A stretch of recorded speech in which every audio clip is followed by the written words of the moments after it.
banget gitu aku dapat dia yang mungkin orang sana mungkin mikirnya kayak pasti dapat orang luar mungkin nggak seindah itu kan, tapi bukan pamer ya, tapi udah dirasain gitu kayak mana dia sayang sama istri, sayang sama keluarga, sayang sama anak. Bahkan dia pernah bilang gini, orang tua dia juga nggak pernah setuju awalnya, termasuk saudara dia, karena menganggap pasti itu orang luar akan membohongi kamu, kayak aku tuh scammer gitu loh, cuma memungutin duitnya aja gitu. Nanti kamu 第一次看的时候一点儿都没有感觉，没有什么感觉。对，因为我们第一的就是我还玩玩什么下学呢，对，他这机有问题，事儿我也这机都有事儿，好像我们没有什么干净，是不是？好像陌生人，对你是你，我是我，对啊，是不是老公？对对。后来吧，一点一点我和他接触，然后我们用微信聊天儿，然后我发现了德西是和普通的女孩不一样，最起码在我心里边她很特别。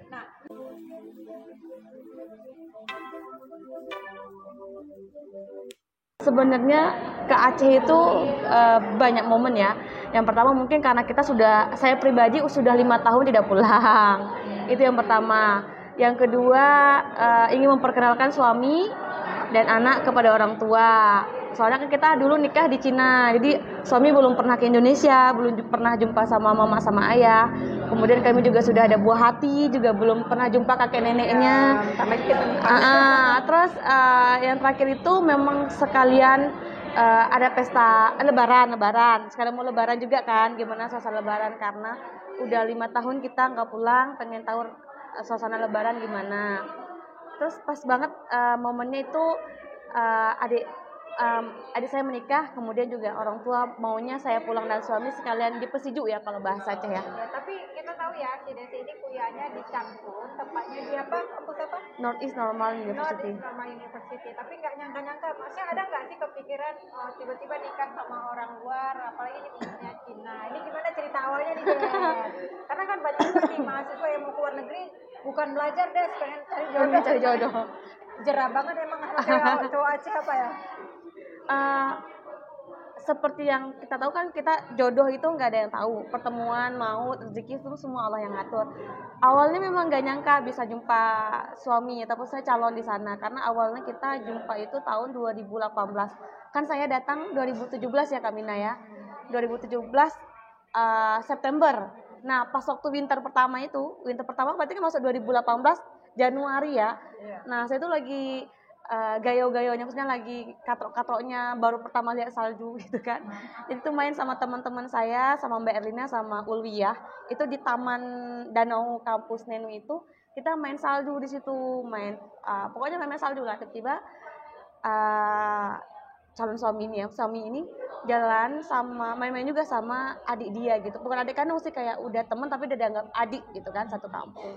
Karena mereka baru lulus SMA. Oh gitu. Ya, jadi suami ini baru lulus SMA, sedangkan saya S2 di Northeast University. Wah, jauh berapa beda nih umurnya deh? Saya sama suami bedanya 6 tahun. Oh gitu. Ya, saya kelahiran 92, suami 98.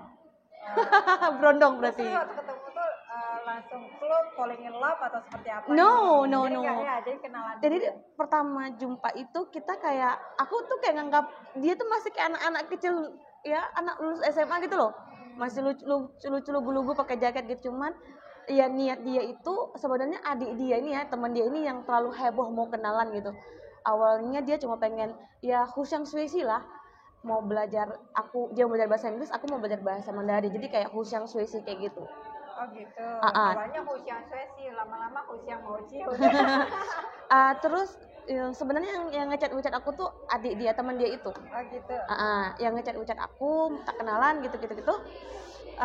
Kita cuma ngechat ya, tapi nggak biasa aja kayak macam kita kenalan orang Cina biasa gitu. Nggak terpikir kalau bisa kontak lagi sama teman dia ya, termasuk calon suami ini gitu. Terus setelah 2 hari kontak seminggu, tiba-tiba yang ngechat ini bilang gini, boleh nggak kontak WeChatmu saya kasih ke teman saya yang kemarin. Nah itu. Terus saya bilang oh boleh, soalnya dia mau belajar bahasa Inggris juga. Padahal bahasa Inggris saya juga nggak bagus-bagus juga gitu kan. Oh boleh gitu kan, akhirnya ngechat dia. Nah di sini nih saya banyak komunikasi dengan dia. Ketika saya ada PR bahasa Mandarin gitu, waktu itu kan saya masih prefer bahasa ya. kayak ada banyak PR tuh saya foto-foto buku-buku Mandarin saya tuh. Saya tanya ke dia, terus malamnya dia jawab, oh jawabannya ini gitu-gitu. Jadi dia banyak bantu belajar saya di Mandarin. Intinya dari teman belajar, lama-lama teman curhat, lama-lama udah jadi partner live lah ya. Tapi di situ setelah sebulan itu kita komunikasi, kita lost kontak. Oh gitu. Iya, dari 2018 bulan 1, bulan 2, nah bulan 3 itu kan 2018 ya. Bulan 3 2018 kita nggak kontak lagi. Kayak kita udah sibuk masing-masing, dia juga udah sibuk, kayak mungkin pemikiran gini, ini biasa aja, kayak teman biasa, kayak hilang gitu kan. Nah, pas di tahun 2019 di akhir, dari 2018 bulan 3 sampai ke 2019 akhir itu Desember, pas saya ulang tahun tanggal 1 Desember, dia ngechat lagi. Nah, di situ berawal kita mulai dekat lagi. Oh gitu.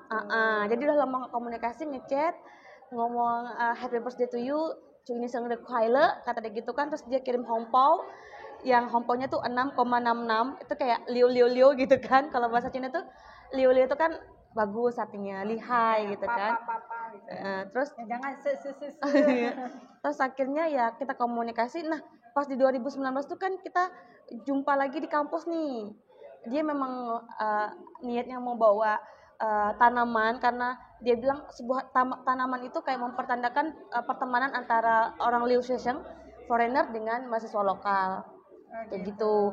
Nah, pas waktu dia bawa itu tuh tahun 2020, udah masuk Januari sebelum Covid. Jadi Covid juga sempat di Cina ya, Des? Jadi pas waktu itu setelah kita jumpa, dia kasih aku tanaman, ternyata dia juga ada bawa sebuah kalung liontin yang bentuknya salju. Oh gitu, so sweet ya. Gimana maksudnya kayak mutusin nikah gitu, restu orang tua, tanggapan orang-orang itu seperti apa? Susah. Apalagi kita kan, Des, kalau di Aceh itu kan maksudnya kita masih, culture kita masih kental banget ya ke daerah kita. Terus menikah dengan orang luar negeri itu kan bukan perkara hal yang mudah tuh, Des. Itu gimana nih awalnya, maksudnya banyak nggak sih yang kontra sama kamu gitu? Banyak. Dari awal, jadi pas waktu kita kenal itu ternyata dia ini sudah mencari tahu di Google, karena Paitu sana ya, tentang kenapa sih Muslim luar itu mereka pakai jilbab wanitanya, kenapa di sini Muslim nggak pakai jilbab. Ternyata sebelum dia ngechat aku bahas-bahas tentang Islam, dia itu udah banyak ngecek sendiri gitu.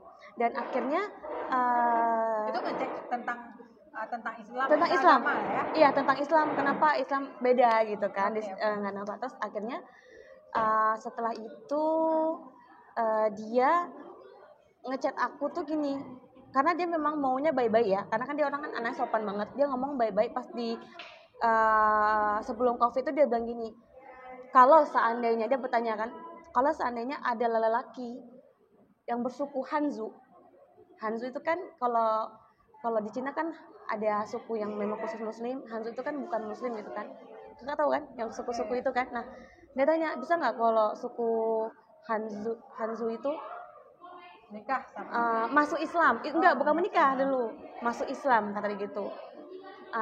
Terus, bukan, pertanyaannya gini, kan nanya kalau setelah lulus kuliah kamu mau ngapain gitu ya, pulang ke negara gitu. Terus dia bilang, kalau seandainya ada lelaki Cina, kata dia gitu kan, yang ingin menikahi kamu bersedia atau tidak? Itu pertanyaannya. Of course dong, aku pasti tahu, pasti dia menanyakan sesuatu pasti tentang dia gitu kan. Lelaki Cina itu pasti dia gitu kan. Aku jawab, iya, of course gitu. Kalau dia Muslim, saya bilang gitu. Terus dia nanya lagi nih, bisa nggak suku Hanzu masuk Islam? Saya jawab dong, bisa, saya bilang gitu. Terus akhirnya dia bilang gini, oh gitu. Di mana saya bisa berkenalan dengan orang yang bisa membimbing saya, mengajari saya tentang Islam. Akhirnya waktu itu kan kita juga kontak-kontak kan. Akhirnya saya kasihlah kontak Ahong. Ahong itu ustadz. Kalau di Cina tuh namanya Ahong ya, ustadz namanya itu, yang mengurus Masjid Songjia. Akhirnya saya kasih kontak beliau, kemudian beliau yang membimbing dia. Terus ketika misalnya nih, artinya dia melakukan pendekatannya secara religius dulu ya? Iya. Pendekatannya secara kalau orang kan biasanya falling in love dulu, baru dia mengenal agama. Tapi dia memang mengenal agama dulu, baru kenal Desi. Atau buat mana dia kenal? Kenal sama saya, cuman setelah mengenal saya mungkin kayak ada interesting ya, tentang saya, kehidupan saya gitu, tentang Islam gitu. Karena mungkin dia lihat juga, kan mereka kebanyakan suku-suku ya. Hui, Hanzu. Ketika dia masuk nih, ketika dia mempelajari agama dia tertarik, terus dia bilang falling in love gak sih sama lu? Des, Kita gemes nih. kita nggak ada kata kalimat aku cinta kamu, aku suka kamu, enggak. Tapi kayak lebih dewasa banget, padahal walaupun dia masih muda daripada aku ya kan umurnya jauh banget gitu. Cuma dia seperti itu, intinya setelah dia bilang bila ada lelaki Cina yang ingin menikahi kamu setuju atau tidak? Of course aku paham dong, pasti itu dia gitu kan, karena perlakuan dia juga sopan baik gitu. Akhirnya saya kasih nomor Ahong itu, Ustadz itu dia sendiri yang ngomong-ngomong sama Ahong itu, dia belajar. Ahong kasih buku 4 buku tentang tauhid, tentang Islam lah pokoknya semua, tentang keimanan, pokoknya ya bagaimana tentang Nabi Muhammad, nama Nabi, bagaimana cara sholat, bla bla bla, itu dibimbing. Nah itu kan waktu itu COVID, posisinya kita COVID, itu kita juga, saya di asrama lockdown, dia di tempat dia lockdown. Terus setelah agak renggang dikit, dia setiap hari itu janjian sama Ahongnya jumpa. Jadi Ahong tuh ngebimbing dia tentang agama, tanya gini gitu. Dan itu prosesnya lama, dan dia tidak bilang ke Ahong itu niat dia untuk menikahi saya, karena Ahong tuh kenal saya.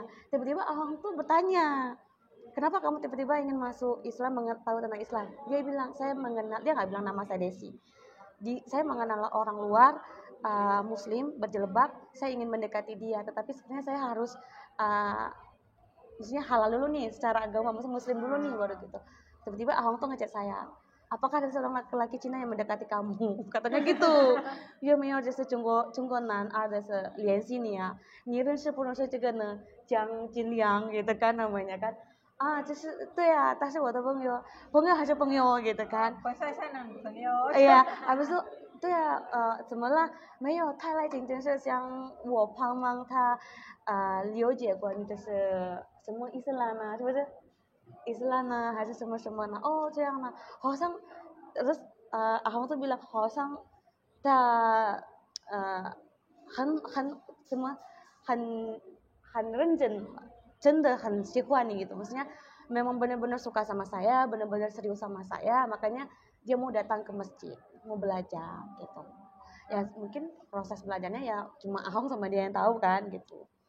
Dan akhirnya kita persiap, awalnya 以前是我们像是在印尼的结婚，是不是？对。Karena COVID, jadi kita akhirnya kayak merubah pemikiran lagi. Seperti yang Kak bilang, ada nggak kendalanya pro kontra dari ada, termasuk dari mama sama ayah saya bilang awalnya nggak setuju ya? Nggak. Pasti deg-degan banget ya, apalagi dia sebenarnya nggak ada agama nggak sih? Iya, dia ateis. Terus mama bilang apa nih? Kata mama gini, alah sih macam gak ada orang lain gitu kan.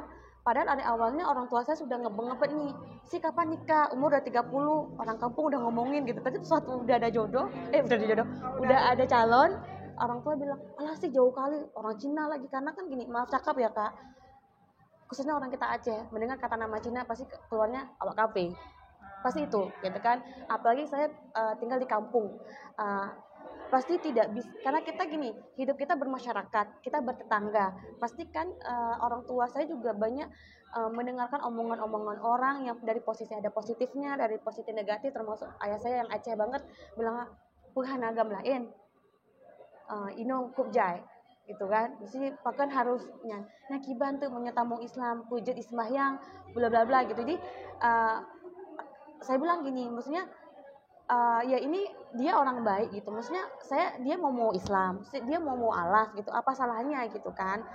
Lagian tuh menikah dan jodoh itu kan rahasia Allah gitu.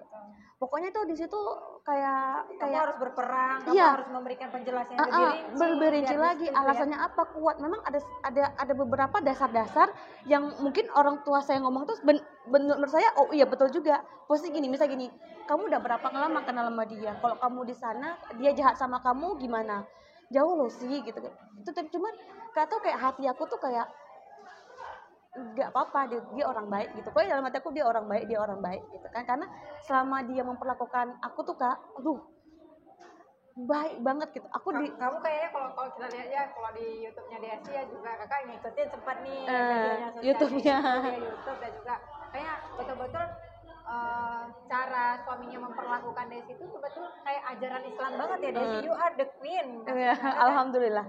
Posisinya kayak saya tuh kayak ya Allah bersyukur banget gitu aku dapat dia yang mungkin orang sana mungkin mikirnya kayak pasti dapat orang luar mungkin nggak seindah itu kan, tapi bukan pamer ya, tapi udah dirasain gitu kayak mana dia sayang sama istri, sayang sama keluarga, sayang sama anak. Bahkan dia pernah bilang gini, orang tua dia juga nggak pernah setuju awalnya, termasuk saudara dia, karena menganggap pasti itu orang luar akan membohongi kamu, kayak aku tuh scammer gitu loh, cuma memungutin duitnya aja gitu, nanti kamu ditinggalin pulang ke negaranya gitu. Cuma kayak kita tuh mempertahankan, dia sudah yakin dengan hati dia, aku sudah yakin dengan hati dia. Akhirnya ayah saya pribadi tuh kayak ngomong sama ustadz di kampung ya, ngomong kayak gini, nyan anak lo sedesi Cina kak rencana kamu nikah tapi galong Islam lo rencana kamu tamu Islam kamu mau alaf nih ciban. Terus ustadz tuh bilang dong tengku, bapak kan dilarang menikah, itu kan suatu ibadah gitu kan. Ketika anak sudah niat ingin menikah dengan jalan yang bagus, kenapa orang tua kita, orang bapak sebagai orang tua melarang gitu kan, kayak ke sini gitu kan. Intinya biarkan dia menikah, dia sudah mau menikah, jangan sampai kalau bapak larang nanti terjadi apa-apa gimana yang di luar dari kita, yang tidak kita inginkan gitu kan. Jadi karena dia ingin menikah ya silahkan. Bapaknya ketemu tengku yang tepat ya. Iya, akhirnya ketika anak bapak memasukkan dia ke mu'alaf, berarti kan intinya anak bapak udah ada pahala gitu kan, sudah memasukkan orang ke agama kita, yang jangan anak bapak masuk ke agama dia atau keluar dari agama kita gitu. Yang penting maksudnya saya yakin anak bapak punya jalan sendiri bagaimana yakin dengan calon suaminya gitu-gitu kan. Akhirnya disitulah orang tua saya, bapak, ayah saya itu orang keras kepala menyoda be aju laginya. Berapa lama tuh Des kamu maksudnya untuk mengurai 2000 orang tua tuh gimana? 我们的结婚今年呢2021年吧 Wangji lemah. 2021年 2022年是不是ya 2021 dari 2019 awal Februari lah, kita bilang Februari sampai di November itu baru mereka setuju. Di situ baru orang tua ada setuju, saudara. Tapi ada beberapa saudara dia nggak setuju, dia don't care, I don't care gitu kan. 我不管人说什么，这是因为他觉得这是我的生活，不是他们的生活gitu.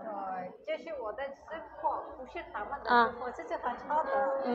jadi itu 和他们的没有什么关系，是不是？就是我们自己的决定，是吧？关键是我们的开设的想结婚。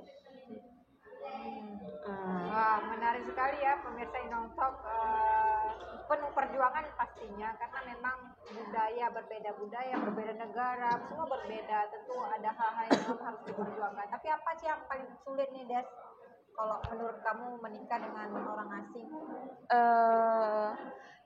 Menurut aku sejauh ini ya, kita kan gini Kak, sederhananya kita sesama orang Indonesia yang sesatu kampung ataupun sesama desa aja, dua kepala dalam satu rumah tangga pasti berbeda pemikiran, berbeda cara menyelesaikan masalah. Apalagi kita ya, saya orang Indonesia, dia orang luar, kita satu rumah.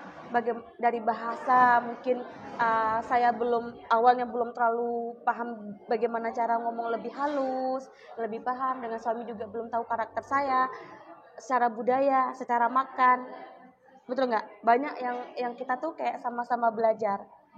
Khusus yang liuje gitu, betulnya kamu memahami. Tapi sejauh ini kalau dibilang pernah nggak beda pendapat, bertengkar? Of course pernah. Saya sama pendirian saya, dia sama pendirian dia, pasti ada gitu. Cuman ya itu ada titik temunya gitu, kayak kita kembali lagi mikir, dia juga mikir, oh ya aku nggak perlu gini, oh ya aku juga nggak perlu gitu. Karena kalau kita sama-sama bentrok, ya jujur sebenarnya aku lebih keras sih Kak. Aku lebih keras gitu, kayak aku lebih egois dulu ya. Tapi karena melihat perlakuan dia selama ini tuh kayak sayang banget sama aku, kayak jadi aku kayak lama-lama tuh berubah. Oke, jadi sikap istri itu berubah karena memang sikap suaminya suka suami. Istri ya. Aku tuh banyak berubah karena dia. Karena dia yang banyak ngajarin aku, walaupun usia dia lebih muda daripada aku, tentang hidup yang sehat misalnya, hidup yang tidak terlalu bergantung dengan orang lain, kemudian hidup yang sederhana tapi nggak perlu dengerin omong orang lain. Itu pokoknya aku belajar dari dia banyak banget, termasuk tentang keluarga dia, misal gini, orang tua gini, kenapa kita pisah dari rumah? Misalnya kita pisah dari rumah, kan awalnya kita mau satu rumah, cuma dia kayak terbuka pemikirannya, nggak mungkin kita dengan mertua, apalagi kita sama-sama muslim, nanti makanannya mungkin belum halal gitu kan, akhirnya kita pisah, sewa rumah sendiri, karena gini, bagi dia sudah berumah tangga, tidak mungkin dalam satu rumah ada dua kepala keluarga. Artinya ada ayah dia sebagai kepala keluarga, ada dia sebagai kepala keluarga. Jadi dia kayak mempertimbangkan bahasa ini lebih baik jauh wangi daripada dekat bau tai. Paham nggak maksudnya? I know that one. Itu. Jadi karena kita pisah gitu. Jadi juga banyak lah kendala-kendala yang dalam proses 2 tahun ini kita lalui, itu banyak beda-beda pendapat. Mungkin bisa tanya sendiri sama dia tentang apa gitu. Kalau misalnya di Cina itu berarti udah hampir berapa tahun sih sama? Kalau sama-sama kuliah 2017, 18, 19, 20, 21, 22, 23, 6 tahun. 6 tahun ya? Nah, Gege, ni hao. Makasih. 我放我想问你，为什么你爱杰西？哦 kenapa dia suka sama Jessie？为什么？你看的？为什么选择我？他的性格怎么样？对这样的问题吧，其实也挺简单回答的，因为人以群分，物以类聚。我喜欢德西也是缘分，德西的性格非常好，我和他在一起让我很舒服，对，很幸福。第一次的看的Jessie的时候，你感觉怎么样的？说实话，第一次看的时候一点都没有感觉，没有什么感觉。对，因为我们第一的就是我还玩什么下雪呢？对。他自己有问题，是我有自己的事儿，好像我们没有什么感情，是不是？好像陌生人。对。你是你，我是我，这样是不是老公？对。后来吧，一点一点我和他接触，然后我们用微信聊天，然后我发现了德西是和普通的女孩不一样，最起码在我心里边她很特别。那怎么样你想得到的宗教呢？怎么办了解宗教？对。宗教我一点一点了解，然后我去了清真寺，我找了阿訇，然后他跟我讲了以后，然后我一点一点学习，我觉得这是伊斯兰很好，然后我加入了伊斯兰。那为什么你决定结婚跟外国人呢？是不是中国人也很多呢？也很多呢？对，中国的女孩很多，我认识的人也很多，但是怎么说呢，是一种缘分吧。都是缘分。应该是一种缘分，这个也没办法很准确的解释。所以你今天是不是结婚跟外国人？对，我从结婚到现在，我一直觉得这是我人生当中一个非常非常正确的决定，和德西结婚。以前的德西还没有来中国的时候，你有想过的结婚跟外国人吗？有，但是不是印尼人，没有想到这些人，知道他选择什么人呢？艾鲁斯，对他。乌克兰。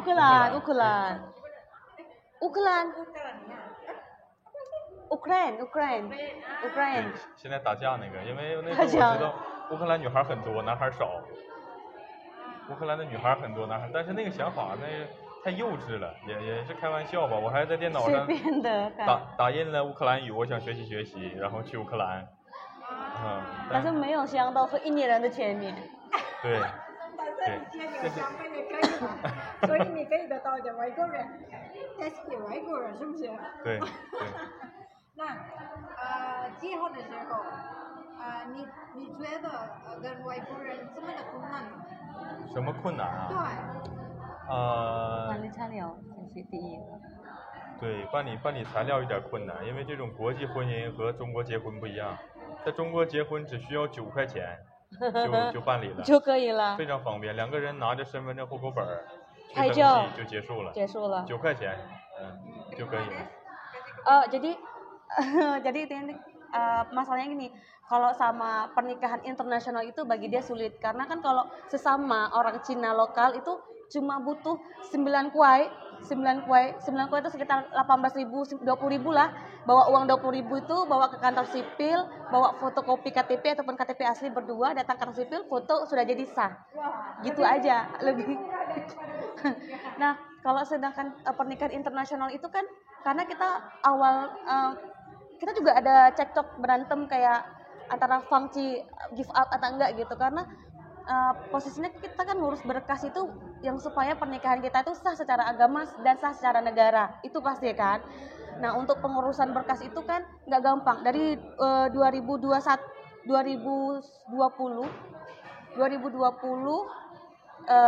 bulan 11 itu kita ngurus berkas kan berkasnya dari KUA dulu nih saya daftar KUA kan kita nggak pulang kita pakai agen dibantu sama orang di Banda Aceh ngurus KUA N1 N2 N3 N4 izin orang tua belum lagi surat wali hakim soalnya kan pakai wali hakim kan di Cina kan Ahong itu jadi wali hakim bawa lagi ke Jakarta di situ diurus sama agen belum lagi dari dananya karena di situ nanti kita harus notariskan terjemahkan bawa ke Kemenlu Kementerian Luar Negeri Kemenkumham baru bawa ke embasi Cina yang ada di Jakarta setelah selesai semuanya baru dikirim ke Cina ke saya langsung gabungkan dengan berkas dia itu padahal untuk ngurus surat single loh udah surat single aja tuh gabungkan dengan surat dia yang sudah dibawa ke Kemenlu Cina gabungkan saya baru bawa ke KBRI nah dari KBRI dikeluarkan surat keterangan single dari saya benar Desiliana belum menikah bla bla bla gitu nah itu dari KBRI dibawa lagi ke kamu cek single dia nggak? pasti yakin single gitu karena kan dia harus bawa juga ke ini kan Kemenlu kan setelah dari KBRI bawa lagi ke kantor sipil pas kami bawa ke sipil ternyata suratnya salah kami sudah di sipil habis itu kami minta kirim lagi ke KBRI yang nomor suratnya yang benar habis itu tanggal 22 kalau nggak salah kami ke kantor sipil kita di situ foto udah sah di situ sudah sah secara negara tapi belum secara agama nah tanggal 22 kita daftar kita sudah dapat buku merah buku nikah warna merah itu sah secara negara dulu nih. Nah, setelah itu baru kita pengurusan yang ada di masjid akad nikah tanggal 30. Sebetulnya tanggal 30 itu ini. Jadi bagi dia itu ya itu agak sulitnya pertama-tama itu hankun nanti pani chalio karena gini, mungkin posisi dia kalau di Cina itu segala pengurusannya itu semuanya gampang. Ketika ada masalah mereka tinggal tosu. Tosu tuh kayak komplain kritik secara online seluruh masalah itu ada satu nomor jadi nanti mereka langsung cepat tanggapan jadi mereka nggak berani kinerja mereka nggak baik maksudnya mereka tuh memang tepat waktu disiplin jadi gitu jadi semuanya serba saya bilang kalau di Indonesia nggak bisa kayak gitu apalagi COVID jadi bilang kenapa lama kali dari bulan 11 sampai bulan 2 baru selesai lama kan 11 12 1 2 4 bulan selesai berkas itu bagi disitulah kita kayak diuji juga kesabaran uji pokoknya banyak lah ujian lain gitu masuk Islam Ciru Islam semua kan 心里好的。当我在礼拜的时候，感觉非常舒服。对，心里边以前没有信仰，现在有了信仰，和以前不一样。生活简单点。生活也简单。对，生活也很简单的。如果有问题的时候，你可以礼拜。对，我可以礼拜，对。说的是然后礼拜，说的是然后礼拜有问题什么jam berapa dek? jam 1. Oke, keren ya. Selesai gampang. Dua nih. Amin. Sangat buat apa ya jelas nih para teman-teman pengen dapat cowok dari luar negeri juga ya. Tapi apa sih Des untuk closing statement nih maksudnya mau disampaikan kepada pemirsa Indonesia apa sih esensi daripada pernikahan baik itu asing ataupun enggak seperti apa kita menghadapi masalah? Kalau aku pribadi ya mau dengan siapa aja menikah itu yang pasti yang pertama adalah saling menghargai pasangan karena aku banyak belajar dari dia. Dia bilang seperti ini, kamu tidak sempurna, saya juga tidak sempurna. Kenapa kita dipertemukan? Karena itu sudah jalan Allah. Dia bilang itu, Allah tak ampai. Jadi Yuanfen itu ya karena Allah gitu kan. Jadi ketika kamu sudah sama saya sama kamu, itu yang kita saling lengkapin. Apa keburukan kamu, apa keburukan saya, mari sama-sama diperbaiki. Jadi kayak aku sama dia itu kayak lebih banyak belajar dari dia. Di situ aku baru tahu ini loh menghargai suami. Yang dulu maaf cakap ya Kak, dulu kan kalau kita masih belum nikah tuh kayak masih milih-milih kan, maaf cakap itu pasti dari yang dari wajah dulu deh, yang tampang dulu gitu. Nah setelah ketemu sama dia, aku tuh tahu bahwasanya gampang dan tampang ganteng dan berduit itu mudah dapatnya, tapi lelaki yang baik yang bertanggung jawab itu susah dapatnya. Dan alhamdulillah aku jumpa sama dia. Laki-laki yang baik memang susah zamannya ya. Dedek, ini Yomeo apa? Kasih satu statement. 关于的是结婚的生活，我们的，你觉得就是我们的是必须什么呢？告诉大家的，我们的不一样的想法，不一样的生活意见，然后现在我们在一起了，你觉得我们必须应该怎么办？必须让我们的生活能稳定好，越来越好。必须怎么办？在中国吧，这个婚姻。即使是两个中国人在一起，也应该有2年到3年的磨合，就是每个人的想法肯定不一样，但是一定要互相尊重、互相理解，才能走得更远，要不然的话，结果不会好。我和德西呢，想法有很多的相同的地方，但是不同的地方也有，包括在饮食上。吃东西是很困难的，因为完全的不一样。但是通过这么长时间以来，我们一点一点的理解，怎么说呢？比刚开始的时候会好了很多。因为没结婚之前是爱情，每天都很开心。结了婚以后有了孩子，不一样的情况。对，结了婚以后就是生活了，就不是爱情了。但是婚后也有婚后的好处吧。我们现在在一起2年多。最大的问题没有什么问题，都是很小的问题，生活中的很小的事儿。但是很大的问题，没有什么问题。没有问题。这有问题，但是我们不能决定什么的问题，因为很多人，比如说不一样的想法还是什么，比如说现在我们理解呢，现在他ini dia juga tidak memahami Indonesia itu seperti apa. 刚刚来的话，他好像很难受，很受不了了，因为太热什么。Di situ juga kita kayak karena keadaan posisinya dia tidak menerima, terlalu panas, membuat sincing emosi, panas banget nih Indonesia gitu. Akhirnya nanti kan emosi dia nggak bagus. Saya bilang ini loh negara saya gitu kan. Ini loh negara saya gitu. Kok kamu bilang gitu? Jadi hal-hal seperti itu kadang kita cekcok. Tapi ya udah. Akhirnya kita paham, oh ya, aku juga harus paham, dia bukan orang Indonesia, dia pertama kali datang, dia belum bisa sepenuhnya menerima gitu. Kita itu bisain, terus lama-lama ya udahlah, dia juga paham, oh ya istri saya baru 5 tahun sekali ini pulang, gak apa-apa lah, aku sabar-sabar dulu lah temenin istri. Jadi kita kayak seperti itu gitu. Karena kalau ditanya sekarang posisi kita liburan atau apa, liburan enggak, kayak saya lebih memperkenalkan sama suami. Bukan liburan lah ininya, budaya, cuaca juga kayak sesuatu yang tantangan buat dia juga, dan aku juga harus memposisikan bagaimana memahami posisi orang tua yang tiba-tiba suami orang luar datang. Saya juga memposisikan bagaimana supaya suami juga betah di keadaan keluarga saya yang mungkin di rumah kita tidak pernah pakai sendal, sampai kan di Cina kan kita dalam rumah pakai sendal. Kamar mandi kita pakai sendal. Kalau di rumah mama kan semuanya kan pakai nyeker, pakai ini. Makan juga pakai tangan. Di sana kan pakai sumpit. Enggak pernah dia pakai tangan. Indonesia 的肯德基比较好吃。然后呢 KFC 不是印度尼西亚的，要烤鱼，怎么说呢？ikan bakar. Ikan bakar. 然后呢，烧烤。对，烧烤。sate matang。对，然后喜欢喝街边的那个饮料，牛油果。dia suka jus. Di sini kan lihat jus banyak ya. Jus alpukat dia suka, jus mangga dia suka, jus jeruk dia suka, pokoknya semua jus dia suka. 但是在中国也很多人吃。啊，很难找到这对样的，在中国没有这样的，很多没有这个好喝，他们那个没有很多的水果，都是很多的糖，对。好的，谢谢你们，谢哦谢，makasih ya Desi udah sharing. sama-sama. Sama-sama. Yang ada di rumah. Seru ya, apalagi ada bahasa-bahasa Cina yang coba terjemahin kalau nggak salah arti. Tapi intinya adalah apapun ya, siapapun kita itu yang terbaik ya Des ya. Iya. Pasti mau orang dalam negeri, mau orang sendiri, mau orang tetangga kayak